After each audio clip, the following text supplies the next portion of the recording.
Subscribe to Film Companion for your film fix. Hit the bell icon so you never miss an update. Before we get into today's episode of Get to Know, let me issue a trigger warning.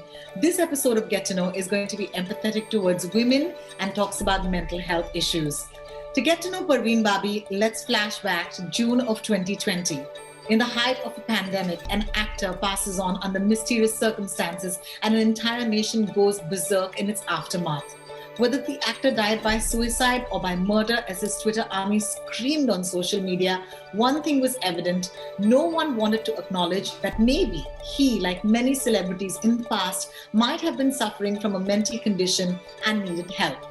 Why is this important in getting to know Parveen Babi, you may ask? Here's why.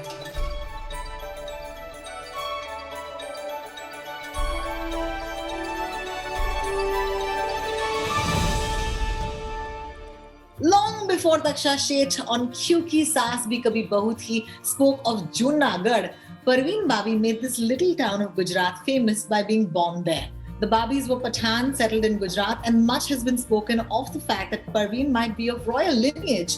And that could have something with the fact that she grew up in a Haveli that consisted of over 50 rooms. Her septuagenarian father passed away when Parveen was just 5 years old, and her mother, who was in her 40s when she conceived Parveen, wasn't able to give her the sense of attachment that would be termed regular or normal. And this is an important chapter in Parveen's life to understand her attachment patterns further on in her adult life. Parveen studied in a Gujarati medium school but moved to Ahmedabad for further education at St. Xavier's College. The batch of 69, they said, had quite a few head turners. One of Parveen's batchmates and frenemies, as you would call them today, was the gorgeous Mallika Sarabhai. Parveen started modeling when she was in college and soon enough was spotted by director B.R. Ishara, who said she looked very modern in her t-shirt, jeans and sling bag with shoulder-length hair, smoking a cigarette.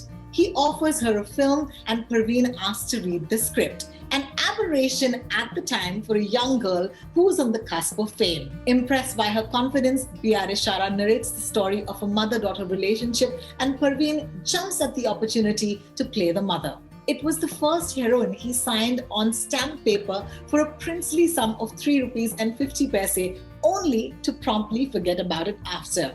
Until Parveen's destiny came calling again. This time it was director Kishore Sahu who wanted to cast Parveen in a film called Dhuein Ki Lakeer after getting written permission from Ishara, whose signing clauses included that Parveen could not shoot any other film until she completes his film. Ishara's film Charitra released first, and it was on the sets of this film that Parveen met Danny Deng-Zongpa, someone she would strike up an important friendship and relationship with. There they were, two young, attractive working actors who would shoot in the day and watch films like Rashomon in the evenings. They even bought apartments on top of each other in Mumbai's posh Juhu area and went on to famously be part of the Juhu gang. That included actors and directors like Mahesh Bhatt, Anju Mahindru, Shabana Azmi, and Kabir Bedi. Outsiders assumed that this hip crew would be partaking in substance abuse, and when Parveen suffered her nervous breakdowns later, this was also attributed to the same. However, people close to Parveen attest to the fact that she never took drugs during this phase, only smoked Dunhill cigarettes.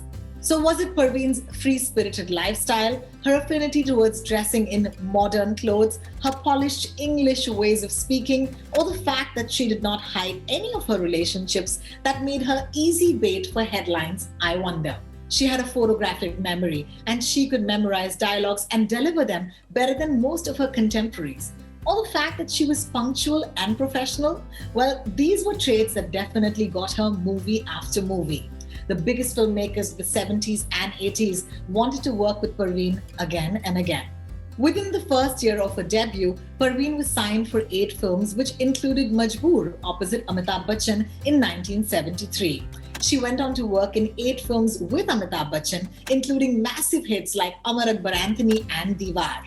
In Diwar, she played Anita, an unapologetic call girl who shares cigarettes after sex with her angry young man. With Anita, Parveen came to own her image of the westernized modern heroine who was financially independent and yet wasn't a vamp. Compared to the other leading ladies of her time, the gorgeous Hema Malini, or the naive Jaya Bhaduri, or the doe-eyed Sharmila Tagore, her contemporary Zeenat Aman and Parveen Babi were more commercial in a sense. They were modern, sensual, and women of the Bollywood masala film. I was very westernized, so I would not get Indian roles, said Parveen. And that did work in her favor. When it came to Time magazine choosing a heroine to put on their cover in 1976, they chose Parveen Babi to describe Asia's frenetic film scene. It was the first time an Indian actress had made it to the cover of Time magazine. Parveen's sizzling screen presence often made up for the fact that, hey, she may not be that great an actor or even a great dancer. Her songs like Raat Baki or the title track of Shaan or Jawani Janeman are iconic even today, and her oomph is undebatable. What happened then to that Parveen? What many do not know is that it was during this very phase of her most successful films that Parveen's descent into schizophrenia began. It's now well known that she was signed on for the part that eventually went to Smita Patil because Parveen fell ill during the shoot of Namak Halal. The famous Pag Ghunguru song would have otherwise been filmed on her instead of Patil, as it was written with her in mind, especially the words Sange Marmar Sa Tera Badan. Whether it was her affair with Kabir Bedi or her relationship with Mahesh Bhatt, Parveen's story has always been told by the men in her life. Men who were ready to leave their homes and families for her, but her mental state did not allow anyone to stay too close for too long. Mahesh Bhatt chronicles his days with Babi in the 1982 film Earth, which is a fantastic performance by Shabana Azmi as his wife and Smita Patil playing an on-the-edge actress that was Parveen. Parveen's paranoia was often depicted by the press at the time as a starlet gone crazy or off her rocker. Her failed relationships with famous men, be it Danny or Kabir Bedi, with whom she took off to Europe during the peak of her career, or with Mahesh Bhatt, Parveen's eventual mental collapse would be attributed to her failed relationships, a story that's easier to tell as having cause and effect. Sure, her attachment patterns and erratic behavior would have or could have been symptoms, but her mental state was just not a cause of concern. It was also costing producers a lot of money who had cast Parveen in their films and would be fuming mad because she would need to take breaks from shooting. Some replaced her, while others like Prakash Mehra called her a fraud when she took off to Bali with her spiritual guru UG Krishnamurti following a breakdown. There was even a story that Ramesh Sippy had a body double and a Parveen Babi mask made so that he could continue the shooting of Shaan in her absence. Well, that sounds like fun, but it wasn't true. But every time she came back, they made a beeline for her because having Parveen meant having a hit film. Schizophrenia is a serious mental disorder where the affected interpret reality abnormally. It may result in some combination of hallucinations, delusions, and extremely disordered thinking and behavior that impairs daily functioning and can be quite disabling. Parveen even believed that her phone was tapped and that she was being followed or poisoned. She publicly declared that Amitabh Bachchan was an international gangster and had a chip inserted into her body after kidnapping her so that he could track her movements. In a self-written account in the Illustrated Weekly of India, Parveen at the age of 34 wrote, "Have you ever wondered what it is like to function in life, distrusting everything and everybody? Slowly, one by one, I lost trust in everybody and everything around me." Unable to cope, Parveen went into self-exile in the US in the late 80s. Not much is known about this period until she came back in the 90s, only to then live a life as a recluse, with the occasional interviews to the press who would be regaled with her delusions. In the April of 2021, Parveen Babi would have turned 67. However, she died alone at the age of 51 after a prolonged battle with paranoid schizophrenia. Kabir Bedi, who recently had his own memoir out, wrote about Parveen. She was a ravishingly beautiful actress with fair skin, long black hair, and dark, mesmerizing eyes. I wish people had understood Parveen's mental condition. I wish Parveen had acknowledged it for herself. I wish she'd gotten the right treatment or the right people around her to care for her. I wish her relationship with her mother was better.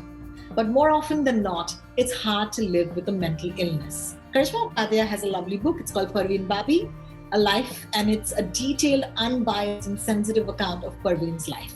It made me look at Parveen beyond the headlines, and I would urge you to do so as well. If you like this video, then I would love for you to leave us a comment in Parveen's memory. You can either tell us a great song, a great Parveen Babi song, or maybe a scene like that scene from Kalia, where she displays some fantastic comic timing by bursting that egg on her forehead. I'll be looking forward to your comments. Until next time, this is me, Rohini, signing out.